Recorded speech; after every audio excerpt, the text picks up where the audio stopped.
연말정산 폭탄을 떠안을 유리지갑 직장인들이 속출하면서 온 나라가 들썩이고 있다.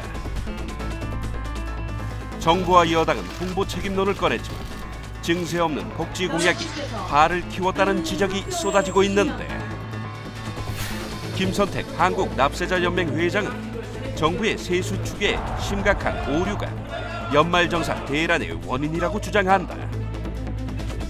무능한 국회와 무책임한 정부가 빚어낸 연말정산 대란, 그 원인과 대처 방법은 무엇인지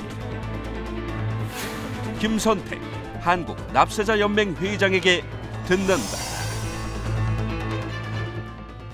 시사 토크판, 오늘은 한국납세자연맹 김선택 회장 나오셨습니다. 안녕하세요. 지금 연말정산 때문에 시국이 흉흉합니다. 결국 당정이 소급을 적용할 정도로 지금 여러 가지 문제들이 나오고 있는데, 이게 왜 세법 바뀔 때는 조용하다가 갑자기 이렇게 된 거죠? 납세연맹에서는 사실 세법 개정될 때도 이 정세 추계가 잘못됐다고 이미 알고 계셨어요? 여러 번 지적을 했는데 사실 그때는 많은 사람들이 관심을 못 가졌던 것 같습니다. 이번에 가장 큰 원인을 아는 것이 가장 중요합니다. 네, 그렇죠. 정부에서는 아직도 원인을 정확하게 이렇게 모르고 여론이 너무 안 좋으니까 일단 소급 입법하겠다 이렇게 이야기한 거죠. 그래서 사실 이번 사태의 원인은 기획재정부가 정책 추계를 잘못한 겁니다. 정책 추계를 아주 엉터리로 쉽게 하면 우리 납세연맹에서 신문에서 결과에 하면 10,000명의 연말정산 데이터를 가지고 돌려보니까 정부 발표대로 비슷한 사람이 플러스 마이너스 20% 범위 내에 오차 범위 내에 있는 사람들이 20%밖에 안 되십니다. 아이고, 다 80%가 다 틀렸다는 거죠. 어머. 이건 심각한 문제입니다. 네. 그래서 사실 다음 달 월급을 받을 때 한 달 월급 이상을 토해내는 사람들이 부지기수입니다. 그래서 이런 심각한 내용은 아직 모르고 있다. 왜 틀렸는지, 왜 이 사태가 왔는지. 그래서 정부가 이제 그 정책 추계하는 방법은 어떻게 했냐면은 연봉이 예를 들면 3천만 원에서 4천만 원 구간의 근로소득자가 159만 명입니다. 그럼 159만 명이 연봉도 틀리고 부양가족도 틀리고 어로비도 틀리고 다 다르죠. 정부에서는 그 안이하게 급하게 정책 추계를 하다 보니까 평균을 내 가지고 평균값으로 해서 거의 예를 들면 한 사람의 평균값을 쭉 따라가서 내서 추계를 한 거죠. 너무 단순화시켰군요. 그러다 보니까 각각 내 사례하고는 전혀 맞을 수가 없는 거죠. 네. 저희 부서만 해도 20명의 부원이 있는데 오히려 이게 뭐 고소득자에게 더 증세하고 뭐 저소득자는 뭐 혜택을 누리게 할 수 있다는데 이게 일관성이 없어요. 오히려 월급을 더 많이 받으시는 윗분들, 간부들이 환급을 받고 중간 이하 어린 기자들이 토해내는 이런 기현상이 벌어져서 이게 어찌된 일이냐 다들 당황해하고 있거든요. 예를 들면 미혼 근로자 같은 경우에 연봉 3천만 원대는 정세가 됩니다. 한 17만 원 정도 최고 정세가 되는데 오히려 4천, 5천 올라가면은 환급이 정세합니다. 말이 안 되잖아요. 네. 한마디로 뒤죽박죽 세제 개편이다. 원칙이 전혀 없다. 국가 정책에 순응해서 애를 많이 낳은 사람은 세금은 더 내라 그러고 작년에 예를 들면 출생했거나 작년에 출생한 경우는 출생공제라고 200만 원 해줬습니다. 네. 자녀 양육비 공제도 100만 원 해주고 그게 올해 없어졌고 그리고 6세 이하인 자녀 2명 이상을 또 애를 많이 낳은 사람 같은 경우는 또 정세되고 맞벌이 가구. 부녀자 공제가 없어졌더라고요. 제가 해보니까. 부녀자 공제가 없어졌습니다. 예를 들면 연봉 한 4,200 넘어가면은 작년에 해줬던 50만 원 부녀자 공제도 없어졌고 또 맞벌이 같은 경우는 부양가족 수를 나누지 않습니까? 남편이 받으면 아내는 못 받는 거고. 이런 상황에서 오히려 맞벌이 가구는 정세가 많이 되는 한마디로 해서 뒤죽박죽 세법 개정이다. 이게 저출산 정책과는 완전히 역행하는 세법 개정이 돼버린 셈이네요. 연봉 5,500만 원 이하는 정세가 없다고 발표했는데 거기 거짓으로 밝혀졌고 예를 들면 연봉 8천만 원은 33만 원 또 정세된다고 이야기했습니다. 근데 실제로 연봉 8천만 원을 받으시는 분들이 똑같이 두 사람 있다고 보면은 두 사람 다 33만 원이 예를 들면 정세되는 게 아니고 한 사람이 자녀가 대학교에 다니거나 교육비 많이 들 거 아닙니까? 그리고 부양가족이 아프거나 그럼 치료비가 많이 들 거 아니에요? 암수술했다 이런 경우. 그리고 기부를 많이 했다. 이런 사람이 세금이 확 뜁니다. 아니 어떻게 기재부 세제실이면 정말 최고 엘리트들이 가는 자리잖아요. 그런 분들이 어쩌면 이렇게 엉터리 같은 정책을 만들 수 있죠? 그래서 굉장히 어이없다. 정부는 이런 거를 알고 있었겠죠. 몰랐다면 말이 안 되잖아. 똑똑한 사람이. 몰랐던 것 같아. 근데 예를 들면 그러니까요. 설마 했던 것 같은데. 급하게 사실 우리 국가가 세수가 부족하고 세금은 더 걷어야 되는데 사실상 만만한 게 근로자잖아요. 이런 수는 많은데 사실 정치적인 힘이 없는 게 근로소득자고 해서 이제 급하게 세수 추계를 하다 보니까 법은 빨리 통과시켜야 되고 예. 이거 표본을 정확하게 추출해서 시뮬레이션 해야 되겠죠. 예. 그런데 기재부는 그렇게 하면 시간이 너무 많이 걸리잖아요. 아니 시간이 걸려도 제대로 입법을 해야지 법을 만들고. 그럼요.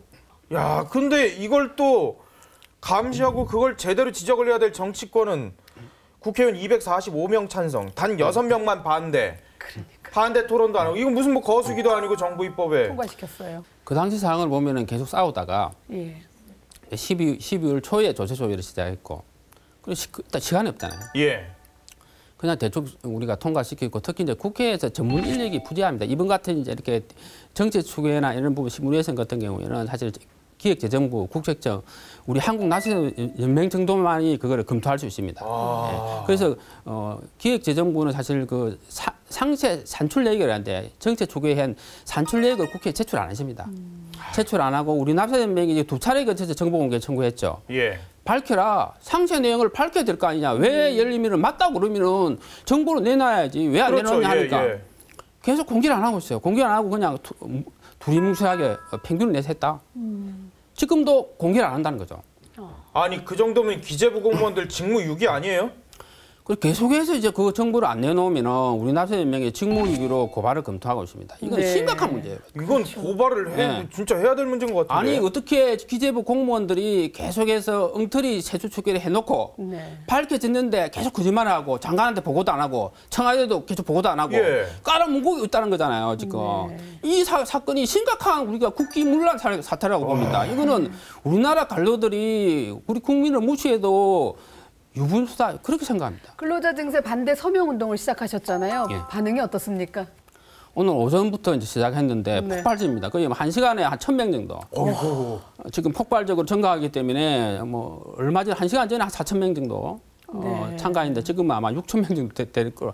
뭐 인터넷상에서 지금 뭐 난립니다. 많은 근로자들이 왜 근로자만 자본소득자 이자 소득, 배당 소득, 부동산 임대 소득은 사실 예. 과세 포착도 잘 안 되고 계속 세금을 잘 안 걷으면서 왜 빼빠지게 일하는 근로소득자만 괴롭히냐? 왜 자꾸만 올리느냐 세금을? 그렇죠. 물가는 오르죠. 봉급은 안 오르죠. 건강보험료도 계속 오르죠. 예. 지난 10년간 건강보험료가 2배 올랐습니다. 예. 그리고 세금마저 오르면은 빚내서 세금 내야 됩니까 국민이? 예. 그건 아니잖아요. 그러니까요. 아유, 이게 일단 당정이 그래서 보완책을 이제 만들겠다 해서 오늘 발표를 했고요. 그리고 여당이 이제 그걸 소급 적용하는 것을 추진하겠대요, 야당하고. 소급 적용을 추진할 수 있는 소지가 있습니까? 혹시 뭐 위법 사항이나 이런 거 아니에요? 혹시 어때요?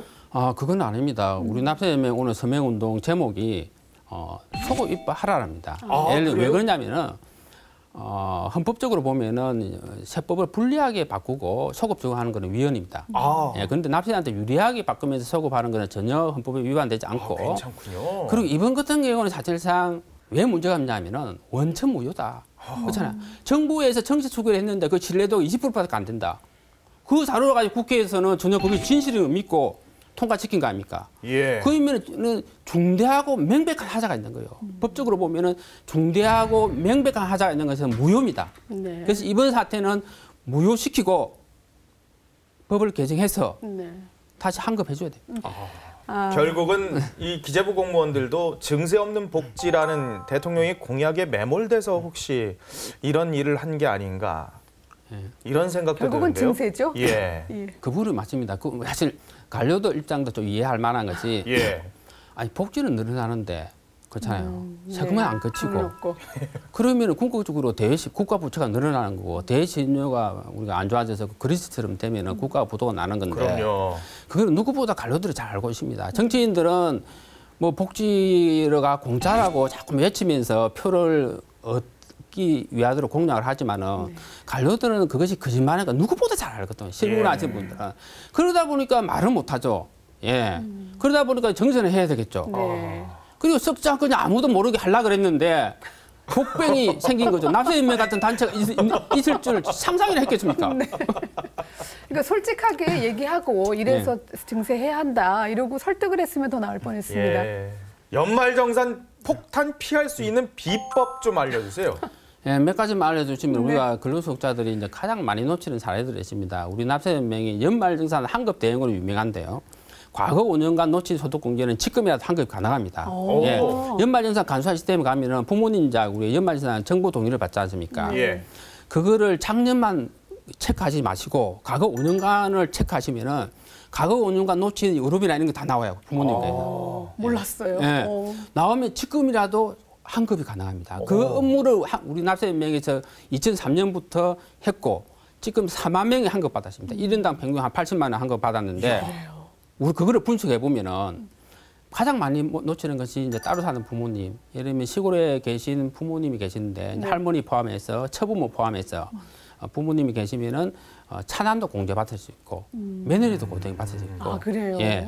이렇게 다 따로 살아도 공제가 가능합니다. 이제 그런 거를 많이 놓치시고 또 가장 많이 놓치는 것이 이제 암 환자, 예를 들면 난치성 질환 이런 거는 실제적으로 복지법상에 장애인에 해당 안 되는 경우가 많습니다. 그래서 사람들이 그 장애인이 아닌 걸로 판단하시는데 세법상 장애인은 좀 폭넓게 규제되어 있어서 그런 것도 병원에서 장애인 증명서를 받으시면은 환급이 되는데 여기도 팁이 하나 있습니다.